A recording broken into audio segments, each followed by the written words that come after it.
ମସ୍ତିଷ୍କର କାର୍ଯ୍ୟଧାରାକୁ ସକ୍ରିୟ କରେ ହଳଦୀ। ହଳଦୀରେ ଅନେକ ପ୍ରକାର ସ୍ୱାସ୍ଥ୍ୟୋପକାରୀ ଗୁଣ ଭରି ରହିଛି। ଏଥିରେ ଏଭଳି ତତ୍ତ୍ୱ ରହିଛି ଯାହା ମସ୍ତିଷ୍କର କାର୍ଯ୍ୟଧାରାକୁ ସକ୍ରିୟ ରଖିବାରେ ସହାୟକ ହୋଇଥାଏ ବୋଲି ଏକ ସଦ୍ୟଜାତ ସର୍ଭେରୁ ଜଣାପଡ଼ିଛି। ହଳଦୀର ଉପକାରୀ ଗୁଣ ବିଷୟରେ ଅଧିକ ତଥ୍ୟ ଜାଣିବା ପାଇଁ ସିଓଲ ବିଶ୍ୱବିଦ୍ୟାଳୟର ବିଶେଷଜ୍ଞମାନେ ଏକ ଗବେଷଣା କରି ଏକଥା ଜାଣିପାରିଛନ୍ତି। ଅନ୍ୟପକ୍ଷରେ ହଳଦୀରେ କୁରକୁମିନ୍ ନାମକ ଏକ ତତ୍ତ୍ୱ ଥଣ୍ଡାଜନିତ ସମସ୍ୟା କମାଇବାରେ ସାହାଯ୍ୟ କରିଥାଏ। ଶରୀରରେ ଥଣ୍ଡା ସୃଷ୍ଟି କରୁଥିବା କୋଷଗୁଡ଼ିକୁ ଏହା ନଷ୍ଟ କରିଦିଏ, ଯଦ୍ୱାରା ଆମେ ଏଥିରୁ କେତେକାଂଶରେ ଉପଶମ ପାଇଥାଉ। ହଳଦୀ ଶରୀରରେ ଇନସୁଲିନ୍ ପ୍ରତିରୋଧ ଶକ୍ତିକୁ ବଢ଼ାଇଥାଏ। ଏହା ରକ୍ତଚାପକୁ କେତେକାଂଶରେ ସନ୍ତୁଳିତ ରଖିଥାଏ। ତା ସହ ଶରୀରରେ ରକ୍ତ ସଞ୍ଚାଳନ ଠିକ୍ ଭାବେ କରିଥାଏ। ଆପଣ ଦୀର୍ଘକାଳୀନ ରୋଗରେ ପୀଡ଼ିତ କି?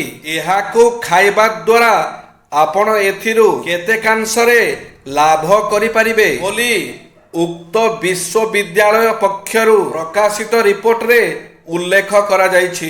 କାହା ଘର ଝିଅ କୋଉ ପୁଅ ସହିତ ପଳାଇଲା? କାହାର ନୂଆ କାର୍ କିଣା ହେଇଛି? କିଏ କେମିତି ପଇସା କମାଉଛି? କାହା ଘରେ କିଏ ଆସି ରହିଛି? କିଏ କୋଉଠି ଗପିଲା, କୋଉଠି ବସିଲା? କାହା ଘରେ କ'ଣ ହେଉଛି? ଏମିତି କଥାରେ ଗୁଡ଼ାଏ ଲୋକ ଗୁଡ଼ାଏ ସମୟ ନଷ୍ଟ କରି ପକାନ୍ତି।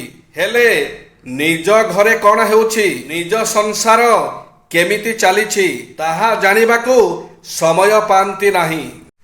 ଦୁନିଆରେ ସମସ୍ତଙ୍କ ପାଇଁ ଭଲ ଚିନ୍ତା କଲେ ବି ଆପଣ କେବେ ସମସ୍ତଙ୍କ ପାଇଁ ଭଲ ହୋଇପାରିବେ ନାହିଁ। କାହିଁକି ନା ସବୁ ଜାଗାରେ ସବୁ ଲୋକ ସମାନ ନୁହନ୍ତି।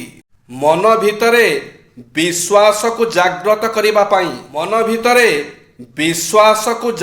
କରିବା ପାଇଁ ଆଗ ଧାଡ଼ିରେ ବସିବା ସର୍ବଦା ଅଭ୍ୟାସ କରନ୍ତୁ। ଶ୍ରେଣୀ ଗୃହରେ ହେଉ କିମ୍ବା ବୈଠକ ଅଥବା ସଭାସ୍ଥଳୀରେ ହେଉ, ଆପଣ ଯେତେବେଳେ ସେଠାକୁ ଯାଉଛନ୍ତି, ଆପଣ ଅଧିକାଂଶ ଏଭଳି ସ୍ଥଳରେ ଦେଖିଥିବେ ପଛ ଆସନଗୁଡ଼ିକ ଖୁବ୍ ଶୀଘ୍ର ପୂର୍ଣ୍ଣ ହୋଇଯାଏ।